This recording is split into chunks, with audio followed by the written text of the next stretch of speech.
Hey everyone. So I wanted to walk through the Module 3 Photoshop activity with color palettes. There's a lot of steps here, and I wanted to make sure that, nothing gets missed and give you some ideas on how to approach it because it can be kind of vague as to what you're supposed to do.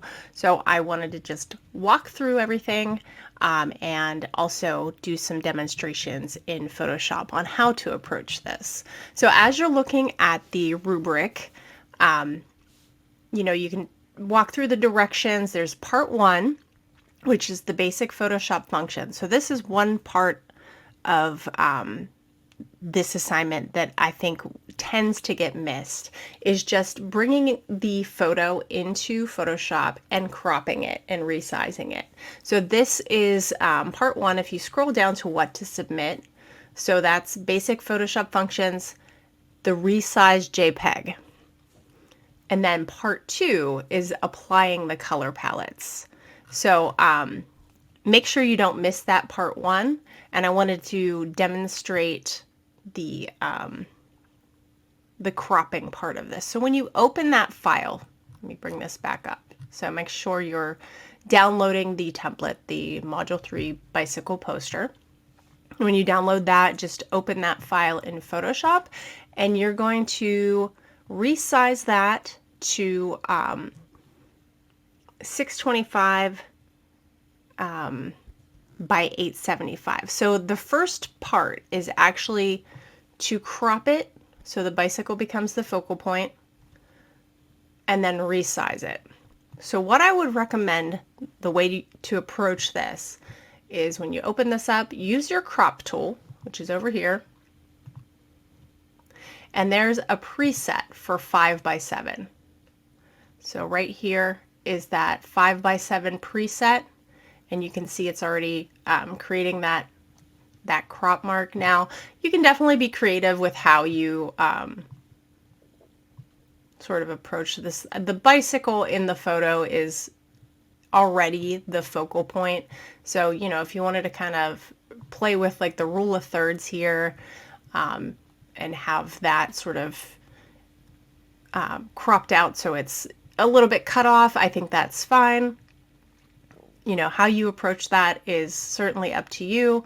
Once you get that cropping window to where you want it to, just go back and click on the move tool, and that will crop your image. So from here, we have to resize it. So if you go to image and image size, you'll see that the resolution is set to 72 dpi, and the pixel width and height is a lot higher than it needs to be.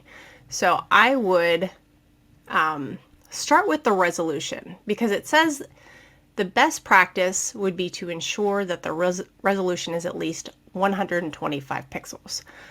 I would recommend 300 dpi. So just for best practice in printing, if you wanted this to be a higher resolution image that you're going to print, I would aim for 300. If you don't, that's okay, but it's going to give you a lot more detail as you zoom in, and that'll help you sort of recolor things a little bit easier. Now you'll notice as I'm increasing the resolution and not decreasing the size of the image, if I'm zoomed in at 100%, you get a lot of pixelization. So this is where the resizing comes in. So we'll type in that one, or 625, 875, keeping the resolution at 300. You'll see at 100%, this looks pretty crisp. And there are some other presets here to resample. So if you click through these, you can see if you notice any difference. This isn't really an enlargement, but if you maybe select preserve details, I think you're going to be in pretty good shape. So I'm just going to hit OK here. You'll notice it zooms way out. This is only at 16.7%. So if you zoom in to 100%, you can use the zoom tool, but I'm going to use Control Plus on my keyboard to zoom back into 100%. So this is the full size, and this is what you should be seeing. So from here, you want to save this as a JPEG, and you'll submit this as the first part of your project. Now from here, we're going to take this JPEG and we're going to apply those color palettes to it. Now, the color palettes, I would recommend using color.adobe.com, and I'll link this. And this is a really nice tool where it will allow you to select those monochromatic, analogous, and complementary palettes. So I'm just going to start with complementary. And so these colors, you can translate these into Photoshop pretty nicely.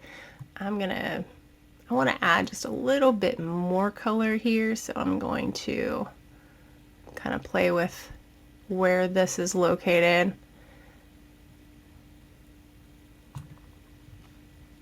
And then I'm just going to take these colors and I'm going to copy them in. I'm going to move this off to the side of the screen. Now, one thing you'll notice, this is a grayscale image. So if I try to bring in a color, so I'm just clicking into this foreground color, I'm going to paste that green color. If I hit OK, you'll notice that this color doesn't change. So what you want to do is make sure you go to Image, Mode, and you'll see this is grayscale. You want to change this to either RGB or CMYK. If you were printing, you'd want to select CMYK. If this was only for screen viewing, you'd want to select RGB. I'm just going to select CMYK. You can always convert it later if you wanted to, if you needed to. So then you'll notice once I do that, you can see that green color comes up in my foreground color. Now I'm going to go ahead and create a swatch from this color. And I'm going to create a palette. So this is my complementary palette.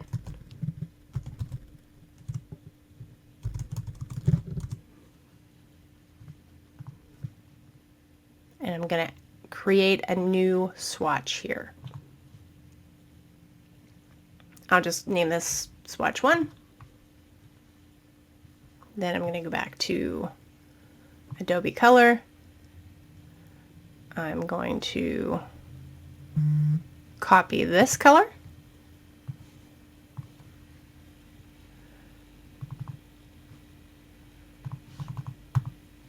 And I'm just pasting that hex code. So then that appears up here. Then we can add that other swatch. And we want 5 colors here, so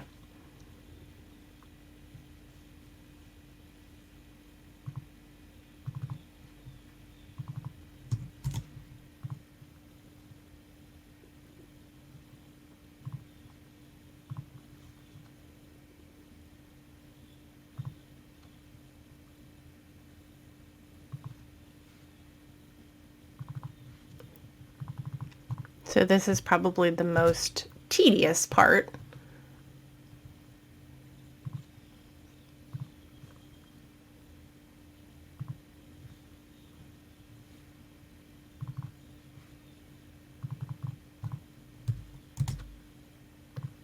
So there is my 5 colors.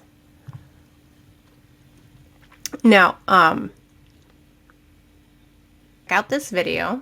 This is posted in the resources. This is that how to colorize black and white images in Photoshop. This is a great resource and it's going to give you some ideas on how to redo the color.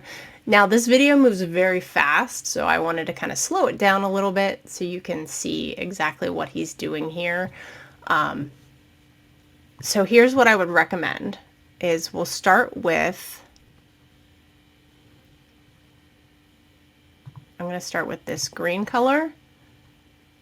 And then from here, I'm going to make sure my layers are open.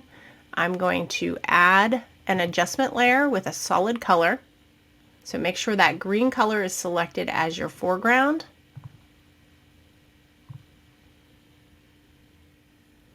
And then you'll add that blend mode that he talks about. So he uses the color blend mode, which is fine. You can play around with these.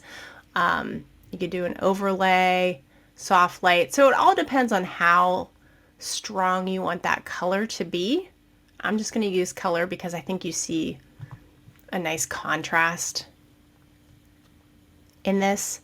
And then what he does is he inverts that layer mask. So what you have to do is click the layer mask right here, and then you can do a Control I. If you're on a Mac, it's a Command or Apple I. So that's a part that's kind of easy to miss in that video. And from here, you can take a brush and start painting in that color. So what I recommend here is just zooming in. The brush that I'm using is about 10 pixels. So if you select your brush, you can resize this a little bit. You can adjust the hardness. This will just make it a slightly softer brush. So it all depends on the effect that you want.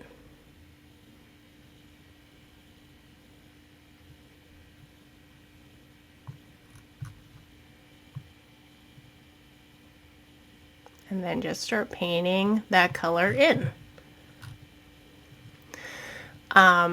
So then the next color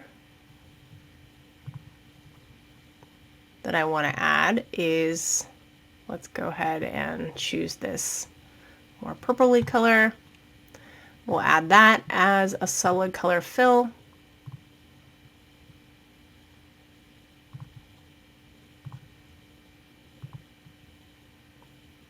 Use that again, that color blend mode. And then again, selecting that mask, doing a Control or Command I, and then going back to your brushes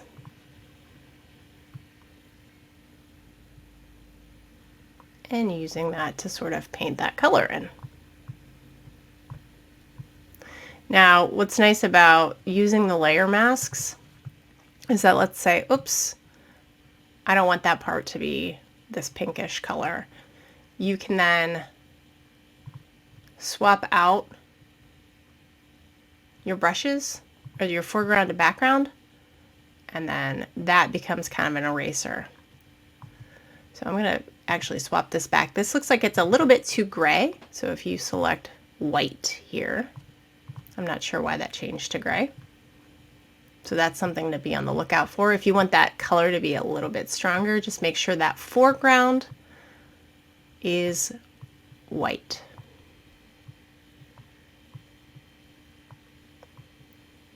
And then again, if you swap out the foreground to background, you can use that as an eraser. So let's say, you want to do that to the green, like the greens outside the area. Just make sure you're going back to that layer and selecting the layer mask.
So the goal is not perfection here. It's just, have fun, bring those colors in and play around. When you're done, I would recommend saving a PSD version of each color profile that you do.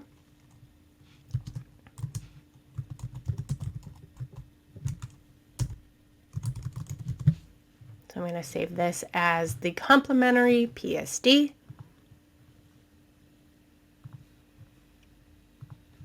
And then you can also save a copy and make sure you select JPEG.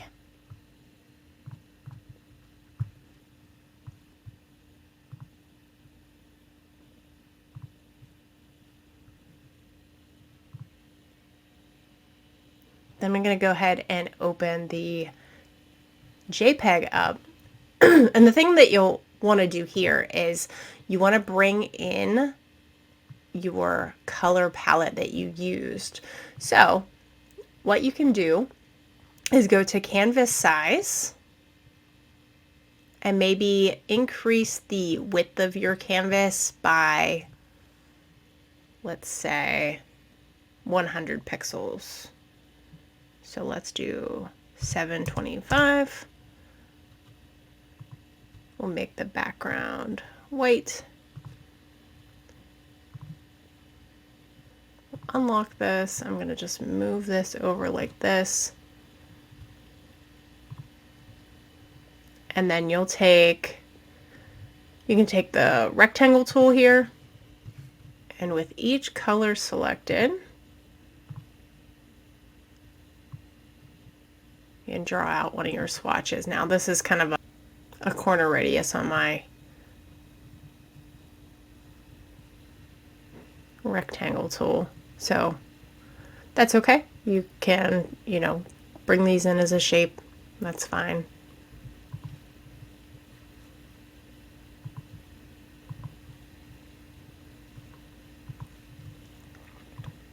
And if you want to, you can just duplicate that layer.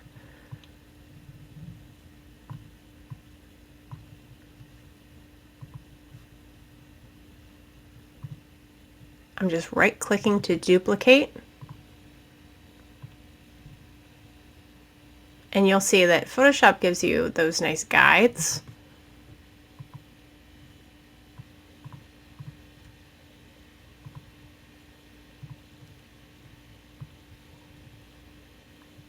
It shows you where everything is aligned.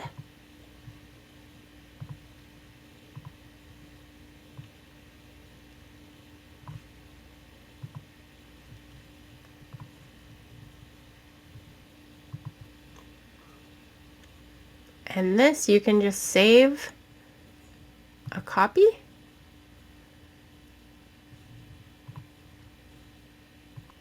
And when you open that up, it should look something like that. So that's one. So then you'll want to make sure you do this is the complementary, so you'll want to do an analogous and a monochromatic as well. So like I said, this one has a lot of steps. So make sure you're taking a look at all of those steps in the guidelines and rubrics. And of course, if you have any questions, just let me know.